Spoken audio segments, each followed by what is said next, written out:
Hi, this is Noah. ஆறறிவு படித்த மனுஷங்களாகிய நம்ம இன்னும் ஒரு செம்மறியாட்டு மந்தைகள் தான் சொன்னால் உங்களால் நம்ப முடியுதா? ஜஸ்ட் தப்பாக எடுத்துக்காதீங்க. Why people tend to follow the crowd? இந்த வீடியோ பார்த்துட்டு இருக்கிற நீங்கள், உங்களை சுற்றி இருக்கிறவங்க, ஏன் நான் கூட என்னால் என்னோடய தனிப்பட்ட சொந்தமான சுயமான முடிவுகளை எடுக்க முடியாது அப்படிங்கிறது உங்களில் எத்தனை பேருக்கு தெரியும்? பேண்ட்வேகன் எஃபெக்ட். பேண்ட்வேகன் எஃபெக்ட் அப்படிங்கிறது ஒரு உளவியல் நிகழ்வு.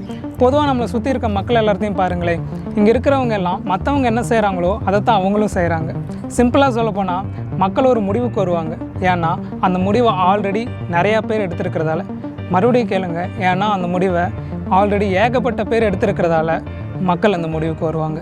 இதுக்கு எக்கனாமிக்கலாக ஒரு எக்ஸாம்பிள் சொல்லணும்னா பிளாக் மண்டே 1976 அமெரிக்காவில் இருக்க வால் ஸ்ட்ரீட்டில் ஒரு மிகப்பெரிய கிராஷ் நடந்துச்சு. இது எந்த அளவுக்குன்னா, இந்த மாதிரியான ஒரு மார்க்கெட் கிராஷ் இது வரைக்கும் நடந்ததும் இல்லை, இனிமேல் நடக்க போகிறது இல்லைன்னு சொல்கிற அளவுக்கு. The Black Monday that signaled the beginning of the crash of 1929. But this crash of 1987 is not just an American experience. Around the world, stock markets fell faster than a skydiver without a parachute. இதுக்கு காரணம் ஒரு biggest scam கிடையாது.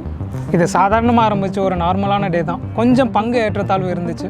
ஆனால் கொஞ்சம் பேர் மார்க்கெட்டை விட்டு வெளியே போகிறாங்கன்னு, ஆல்மோஸ்ட் எல்லாருமே மார்க்கெட்டை விட்டு வெளியே போயிட்டாங்கன்னு சொல்லலாம்.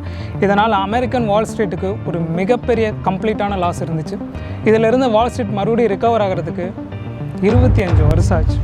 சரி, இதெல்லாம் விடுங்க, பணம் சம்மந்தப்பட்ட விஷயம். ஆனால் நான் இப்போ சொல்ல போகிற மேட்டருக்கு முன்னாடி இதெல்லாம் ஒன்றுமே இல்லை. 1978 பீப்புள்ஸ் டெம்பிள் அப்படிங்கிற ஒரு இடத்துல 1000 பேருக்கு பக்கம் சின்ன குழந்தைகள்லேருந்து பெரியவங்க வரைக்கும் ஒட்டுக்கா விஷம் குடிச்சா இருந்தாங்க. ஜின் ஜோன்ஸ் அப்படிங்கிற ஒரு ப்ரீச்சர் பேச்சை கேட்டு.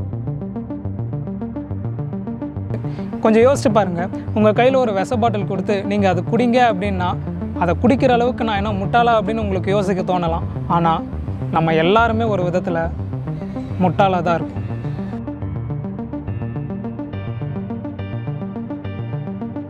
We all are dramatically affected by the people around us. இந்த பேண்ட்வேகன் எஃபெக்ட் ஃபர்ஸ்ட் எங்கே ஐடென்டிஃபை பண்ணாங்கன்னு பார்த்தீங்கன்னா, ஒரு ஃபேமஸான சர்க்கஸ் கோமாளி டான் ரைஸ் அரசியலுக்கு வந்ததுக்கு அப்புறம் தான். இந்த மாதிரியான இயற்கையாகவே மனுஷங்களுக்கு இந்த இயல்பு, அதாவது ஆட்டு மந்தை போன்ற இயல்பு இருக்குங்கிறது கன்ஃபார்ம் ஆச்சு. அப்போ நடந்த எலெக்ஷனில் டான் ரைஸ் ஒரு குறிப்பிட்ட நபரை ஆதரித்து ஒரு பிரச்சாரம் மேற்கொண்டார். எப்படின்னா, ஒரு வேகனில் மியூசிக் இன்ஸ்ட்ருமெண்ட்ஸையும் சில கோமாளிகளையும் வச்சுக்கிட்டு பிரச்சாரத்தை மேற்கொண்டார். இதனால் மக்கள் பெருமளவில் பாதிக்கப்பட்டிருந்தாங்க பேண்ட்வேகன் எஃபெக்டில். அதாவது அந்த கட்சி நபர் சொல்கிறத கேட்காமலையோ இல்லை அவங்கள ஆதரிக்காமலையோ அவங்களால இருக்க முடியல. இப்போ தமிழ்நாட்டில் கூட உங்களுக்கு நிறைய அரசியல் கட்சிகளோட விளம்பரம் வந்திருக்கும், இன்டர்நெட்டில் கண்டிப்பாக வந்திருக்கும். ஒரு பக்கம் எலை, இன்னொரு பக்கம் சுட்டி டிவி. இதுக்கு ரெண்டுக்கும் சம்மந்தமே இல்லாமல் நடுவில் போன என்ஜின் இல்லாத ஆட்டோன்னு. சரி, நமக்கு அரசியல் வேண்டாம். But be careful when you follow the masses. Sometime M is silent. Bandwagon in social media. நீங்கள் நம்மனாலும் நம்பாட்டியும் நம்ம எல்லாருமே இப்போது சோஷியல் மீடியா அப்படிங்கிற ஒரு பேண்ட்வேகனில் மாட்டிட்டு தான் இருக்கும். இதுக்கு நல்ல ஒரு எக்ஸாம்பிள் நான் என்னோடய லைஃப்லேருந்தே சொல்லுவேன். அப்போலாம் நான் 9th படிச்சுட்டு இருப்பேன்னு நினைக்கிறேன். அப்போ இந்த குங்குமம் குமுதம் மாதிரியான புக்கு தான் ஃபேமஸ்.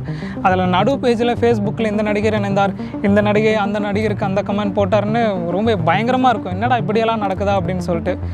ஸோ ஃபைனலாக என்ன ஆகுது அப்படின்னு பார்த்தீங்கன்னா, ஃபேஸ்புக்கை ப்ரமோட் பண்ணி அவன் புக்கு நடுத்தெருவுக்கு வந்துருச்சு. If you are not buy the product then you are the product. பொதுமக்களுக்கு இயற்கையாகவே இந்த மாதிரியான உளவியல் பிரச்சனை இருக்குது அப்படிங்கிறத புரிஞ்சுக்கிட்ட பல இன்டர்நேஷ்னல் கம்பெனிஸ் என்ன பண்ணுறாங்கன்னா, அவங்களோட அட்வர்டைஸ்மெண்ட்ஸில் பேண்ட்வேகன் எஃபெக்டை திணிக்கிறாங்க. அதாவது உங்களுக்கே தெரியாமல் உங்கள் மனசுக்குள்ளே ஒரு ப்ராடக்ட்டை விதைக்கிறது. உங்களில் எத்தனை பேர் அமீர் கான் நடித்த ஃபோன்பேயோட அட்வர்டைஸ்மெண்ட் பார்த்துருக்கீங்க? கொஞ்சம் ரீகால் பண்ணி பாருங்கள். அதில் என்ன நடக்கும்னா, யாரெல்லாம் ஃபோன்பே யூஸ் பண்ணுறீங்க அப்படின்னு கேட்பார் அமீர் கான். அதில் சுற்றி இருக்கிற எல்லாருமே கை தூக்குவாங்க. இதில் சிம்பிளாக அவங்க நம்மளோட மனசுக்குள்ளே விதைக்கிறது என்னென்னா, எல்லாருமே ஃபோன்பே யூஸ் பண்ணுறாங்க, நீ ஏன் வெட்டியாக இருக்க அப்படின்னு சொல்கிற மாதிரி தான் இருக்கும். இதுவும் பேண்ட்வேகனில் உங்களை சிக்க வைக்கிற ஒரு முயற்சி தான். நீங்கள் பெருசாக இதை கவனிச்சிருக்க மாட்டீங்க. நம்ம ஊரில் நடக்கிற ஐபிஎல்லில் ஒரு நிமிஷத்துக்கு 40 அட்வர்டைஸ்மெண்ட்ஸ் வருது. உங்களுக்கு இது பிடிச்சிருக்கு பிடிக்கல அது ரெண்டாவது விஷயம். ஆனால் இது எல்லாமே, அந்த அட்வர்டைஸ்மெண்ட்ஸ் எல்லாமே உங்களோட சப்கான்ஷியஸ் மைண்டில் ரெஜிஸ்டர் ஆகிட்டே தான் இருக்கும். இன்றைக்கி இல்லைனாலும் என்னைக்காவது ஒரு நாள் நீங்கள் அந்த ப்ராடக்டோட ஓனர் ஆக போகிறீங்க. ஒரு ப்ராடக்டை நாம் தான் சூஸ் பண்ணணுமே தவிர அந்த ப்ராடக்ட் நம்மளை சூஸ் பண்ணவே கூடாது. என்னதான் மக்களோட எண்ணங்களும் ஆசைகளும் சிந்தனைகளும் நொடிக்கு நொடி நிமிஷத்துக்கு நிமிஷம் மாறிட்டே இருந்தாலும் மக்கள்கிட்ட இந்த ஆட்டு மந்தை உணர்வு அப்படிங்கிறத மாற்றவே முடியாது. அப்போ இந்த பேண்ட் வேகன் எஃபெக்ட்லேருந்து எஸ்கேப் ஆகவே முடியாதான்னு நீங்கள் நினைக்கலாம். Yes, it's possible.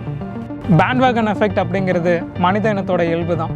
எல்லாரும் க்ரௌடை ஃபாலோ பண்ணுறாங்கன்னு நீங்களும் ஃபாலோ பண்ணாமல் அந்த விஷயம் நம்மளுக்கு யூஸ்ஃபுல்லாக அப்படின்னு பார்த்துட்டு அதுக்கப்புறம் ஃபாலோ பண்ணுங்கள். பட் பி கேர்ஃபுல் க்ரௌடை ஃபாலோ பண்ணுறதுக்கு முன்னாடி. நோவா. அப்புறம் ஒரு முக்கியமான விஷயம், எல்லோரும் நோவாவுக்கு லைக் பண்ணுறாங்க, ஷேர் பண்ணுறாங்க, சப்ஸ்கிரைப் பண்ணுறாங்க. நீங்கள் இன்னும் பண்ணலையா?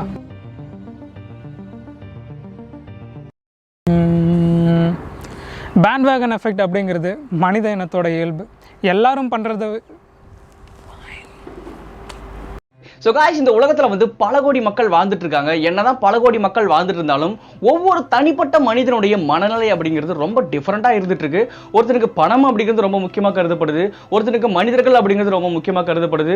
ஒருத்தன் என்னடானா எப்போ பார்த்தாலும் வேலைக்கே போகணும் அப்படிங்கிற மாதிரி திங்க் பண்ணிட்டு இருக்கான். ஒருத்தன் என்னடானா நான் வந்து ஒரு பிஸ்னஸ் ஸ்டார்ட் பண்ணணும் அப்படிங்கிற மாதிரி டிஃப்ரெண்டான பெர்ஸ்பெக்டிவ்ல டிஃப்ரெண்டான வாழ்க்கை மனநிலையில் எல்லாருமே வாழ்ந்துட்டு இருக்காங்க. யாருமே ஒரே மாதிரி சிந்திக்கிறது கிடையாது.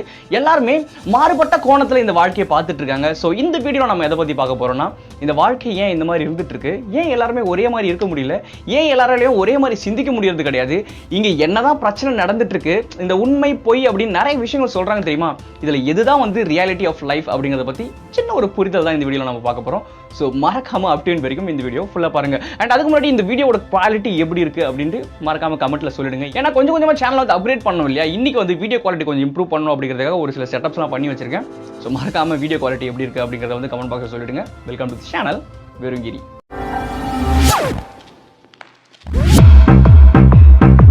ஸோ நம்மளை சுற்றி இருக்கிற மனிதர்களே வந்து ஒரு சில பேரை பார்த்துருப்பீங்க. உங்கள் ஃபேமிலியாக இருக்கட்டும், இல்லை உங்கள் ஃப்ரெண்ட்ஸ் சர்க்கிள்லையாக இருக்கட்டும், இல்லை வந்து உங்களோட கொலீக்ஸாக இருக்கட்டும், யாரோ ஒருத்தர் வந்து நீங்கள் ஒரு ஒப்பீனியன் சொன்னீங்கன்னா, உங்களோட ஒரு கருத்தை ஏதோ ஒரு விஷயத்தில் நீங்கள் சொல்கிறீங்கன்னா அதை வந்து மாற்றி சொல்கிறதுக்கோ, இல்லை நீ சொல்கிறது தப்பு, இதை நான் ஏற்றுக்க மாட்டேன் அப்படிங்கிற மாதிரி மாற்று கருத்தை உங்கள் மேலே திரிக்கிற ஏதோ ஒரு பர்சன் கண்டிப்பாக நீங்கள் பார்த்துருப்பீங்க. ஸோ இதை ஏன் சொல்ல வரேன்னு பார்த்தீங்கன்னா, அதாவது நம்மளோட கருத்துக்களை ஏற்றுக்காத பலதரப்பட்ட மக்கள் கண்டிப்பாக இருக்க தான் செய்கிறாங்க. அதாவது நாம சொல்கிறது தப்பு, நீ வந்து கரெக்டாக சொல்ல மாட்டேற, நீ சொல்கிறது தப்பு அப்படிங்கிற மாதிரி சொல்லி அவங்களோட ஒரு உண்மைத்தன்மை அவங்களோட ஒரு கருத்தை நம்ம மேல திணிச்சு நம்மள வந்து செல்ஃப் டவுட் பட வைப்பாங்க. ஒருவேளை அவங்க சொல்றது கரெக்டா இருக்குமோ, ஒருவேளை வந்து நாம இத்தனை நாள் வந்து தப்பா நினைச்சிட்டு இருக்கோமோ அப்படிங்கிற மாதிரி நம்மளுடைய ஒரு எண்ணங்களையே, நம்மளோட ஒரு சிந்தனைகளையே வந்து நமக்கு எதிராக திருப்பி விட்டு அவங்க வந்து கரெக்டா இருக்கணும் அப்படிங்கிற மாதிரி ஒரு மாற்று சிந்தனை கொண்ட மனிதர்கள் வந்து பல பேரை பார்த்திருப்பீங்க. ஸோ இதுல நீங்க முக்கியமா புரிஞ்சுக்க வேண்டிய ஒரு விஷயம் என்னன்னு பார்த்தீங்கன்னா, இந்த உலகத்துல நான் சொல்றதை நீங்க நம்புவீங்களா இல்லையான்னு தெரியல, பட் கொஞ்சம் திங்க் பண்ணி பாருங்க.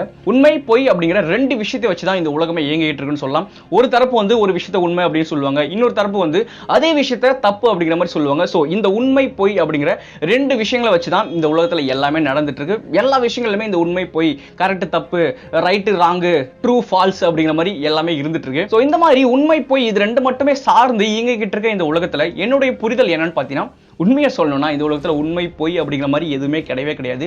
ஒரு விஷயம் எப்போ உண்மையாக கருதப்படுது அப்படின்னு பார்த்தீங்கன்னா, எந்த ஒரு அதாவது மெஜாரிட்டியான பீப்புள் வந்து எந்த ஒரு விஷயத்தை, எந்த ஒரு ஒப்பீனியனை வந்து ஏற்றுக்கிறாங்களோ அது உண்மை அப்படின்னு நம்பப்படுது. எந்த ஒரு விஷயம் வந்து குறைவான மக்களால் வந்து நம்பப்படுதோ அது வந்து பொய் அப்படிங்கிற மாதிரி பார்க்கப்படுது. ஸோ வந்து இந்த இடத்துல எந்த அளவுக்கு ஒரு மனுஷன் வந்து ஒரு ஒப்பீனியனை வந்து ஏற்றுக்கிறான், எந்த அளவுக்கு வந்து ஒரு மனுஷன் வந்து ஒரு ஒப்பீனியனை வந்து ஏற்றுக்காம போகிறான் அப்படிங்கிறத வச்சு தான் உண்மை பொய் அப்படிங்கிறது நிர்ணயம் செய்யப்படுது. ஸோ இந்த ஒரு விஷயத்துக்கு ஒரு மிக முக்கியமான விளைவு தான் காரணமாக இருந்துட்டு சொன்னா நீங்க நம்புவீங்களா? That is called the bandwagon விளைவு அப்படின்னு சொல்லுவாங்க. அதாவது ஒரு விஷயத்தை வந்து அதிகமான மக்கள் வந்து பின்தொடர்ந்து போகும்போது, ஒரு விஷயத்தை வந்து அதிகமான மக்கள் வந்து ஏற்றுக்கும் போது அது என்ன ஆகுதுன்னு பார்த்தீங்கன்னா, ஒரு சில பேருக்கு மாற்று கருத்து இருக்கும் தெரியுமா, அவங்களுக்குள்ள ஒரு செல்ஃப் டவுட் வந்து கிரியேட் ஆக ஆரம்பிக்குது.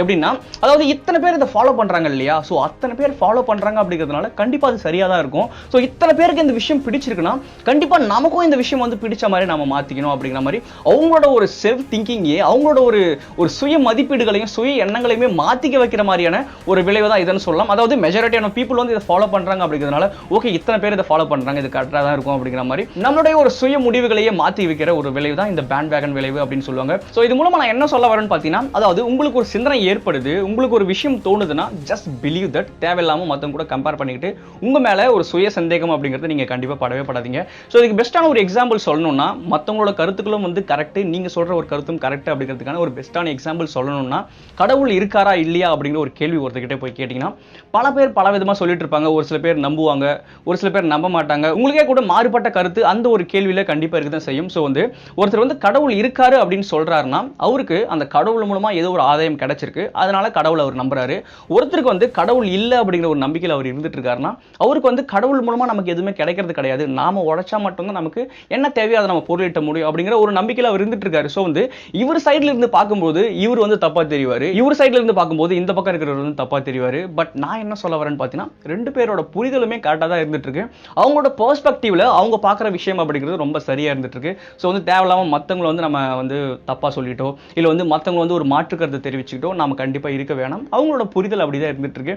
ஒவ்வொரு பெர்ஸ்பெக்டிவ்ல ஒவ்வொரு மனிதனோட புரிதல் அப்படிங்கிறது கரெக்டாக தான் இருந்துட்டு இருக்கு அப்படிங்கிறது எல்லாருமே தெரிஞ்சுட்டு ஆகணும். ஸோ இந்த உலகத்தில் எந்த ஒரு விஷயமும் உண்மையும் கிடையாது, எந்த ஒரு விஷயமும் பொய்யும் கிடையாது அப்படிங்கிறது எல்லாருமே ஏற்றுப்பீங்க அப்படின்னு நம்புறேன். ஸோ கண்டிப்பாக இந்த ஒரு வீடியோ மூலமா அந்த ஒரு புரிதலை ஏற்படுத்திக்கோங்க. எல்லா விஷயத்தையுமே ஒரே மாதிரி பார்க்க தெரிஞ்சுக்கோங்க. உங்களோட புரிதலும் கரெக்டு தான், மற்றவங்களோட புரிதலும் கரெக்டு தான். மற்றவங்களுக்காக நீங்கள் உங்களை மாற்றிக்கணும் அப்படிங்கிற ஒரு அவசியம் கிடையாது.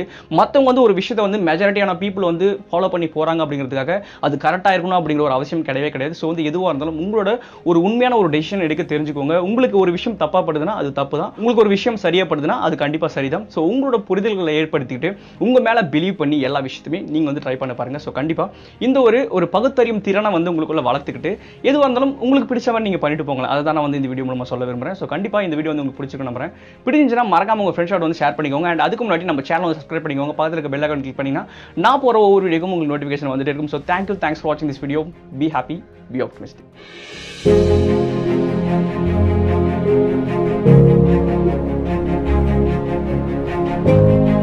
நீங்க பரிச்சயமே இல்லாத ஏதோ ஒரு ஸ்ட்ரீட்டுக்குள்ள சாப்பிட போறீங்க. அங்க 2 கடை இருக்கு. ஒரு கடையில ஃபுல்லா கூட்டமா இருக்கு, இன்னொரு கடை காலியா இருக்கு. நீங்க எதை ப்ரிஃபர் பண்ணுவீங்க? நீங்க இல்ல, majority of the people prefer பண்றது அந்த கூட்டம் இருக்கிற கடை தான். இது எதிர்ச்சியா நடக்கிறது கிடையாது. இந்த பிஹேவியருக்கு அவங்க சைக்காலஜிக்கலா சொல்றது தான் the bandwagon effect. Hey, this is Vicky, the brand maker. இந்த பேண்ட் வேகன் எஃபெக்ட்டை ப்ரூவ் பண்றதுக்கு ஒரு எக்ஸ்பெரிமெண்ட் கண்டக்ட் பண்ணாங்க. அதாவது சயின்டிஸ்ட் ஒருத்தர் ஒரு பிஸியான ஸ்ட்ரீட்ல ஒருத்தரை மட்டும் அனுப்பி நீங்க மேல பார்த்துட்டே இருங்க அப்படின்னு சொல்றாரு. அந்த கிரவுட்ல அவரை பார்த்த ஒருத்தர் மேல பாக்குறாரு. இந்த 2 பேரை பார்த்து இன்னும் அடுத்தடுத்து எல்லாரும் மேல பார்க்க ஆரம்பிக்கிறாங்க. ஒரு 5 பேர் மேல பார்த்ததுக்கு அப்புறம் ஆல்மோஸ்ட் அந்த கிரவுட்ல இருந்த 80% ஆஃப் த பீப்புளும் மேல பார்க்க ஆரம்பிக்கிறாங்க. ஹியூமன் நேச்சர்ல இந்த பிஹேவியர் ரொம்ப காமனானது. ஏன்னா நம்மளுடைய சேஃப்டிக்காக நம்ம மத்த பீப்புளை ஃபாலோ பண்ணுவோம். மார்க்கெட்டிங்ல இதை தான் கிரவுட் மார்க்கெட்டிங் அப்படின்னு சொல்லுவாங்க. இந்த மெத்தடை சக்சஸ்ஃபுல்லா இம்ப்ளிமெண்ட் பண்ணி ஸ்டார்பக்ஸ்க்கே டஃப் கொடுத்த ஒரு பிராண்ட் தான் வியட்நாம்ல இருக்கிற புக்லாங் அப்படின்ற ஒரு கெஃபே. வியட்நாம்ல ஸ்டார்பக்ஸ் சக்சஸ் ஆகாததுக்கு நிறைய ரீசன்ஸ் இருக்கு. பட் புக்லாங் என்ன பண்ணாங்கன்னா அவங்க கெஃபேக்கு வர கஸ்டமர்ஸை ஃப்ரண்ட் சைட்ல இருக்கிற டேபிள்ல ஃபர்ஸ்ட் ஆக்குபை பண்ண சொல்லுவாங்க. அதாவது ஸ்ட்ரீட்ல இருந்து பார்க்கும்போது முன்னாடி இருக்கிற டேபிள்ஸ் எல்லாமே ஆக்குபை ஆயிருக்கும். அதே ஆப்போசிட்ல இருக்கிற ஸ்டார்பக்ஸ் பார்க்கும்போது எம்டியா இருக்கும். சோ நம்ம ஃபர்ஸ்டே பார்த்தோம் எங்க கிரவுட் இருக்கோ அங்கதான் மக்கள் போவாங்க அப்படின்னு சொல்லி. சோ இவங்க அந்த கான்செப்டை தான் இம்ப்ளிமெண்ட் பண்ணிருக்காங்க. சோ பேசிக்கா நம்ம புரிஞ்சிக்க வேண்டியது பீப்புள் ஃபாலோ பீப்புள். ஆல்ரெடி ஏதோ ஒரு சர்வீஸை நிறைய மக்கள் ஆப்ட் பண்ணிருக்காங்க அப்படின்னு தெரிஞ்சா இன்னும் நிறைய பேர் அதை ஃபாலோ பண்ணி வருவாங்க.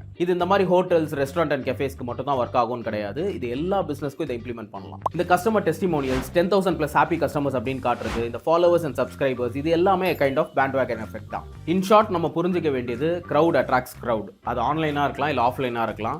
நிறைய பீப்புள் ஒரு பிசினஸை சப்போர்ட் பண்றாங்கன்னா அதுக்கு இன்னும் நிறைய கஸ்டமர்ஸ் வருவாங்கன்னு அர்த்தம். இந்த வீடியோ உங்களுக்கு பிடிச்சிருந்தது அப்படின்னா மறக்காம உங்க ஃப்ரெண்ட்ஸோட ஷேர் பண்ணுங்க. And follow me for more brand related content.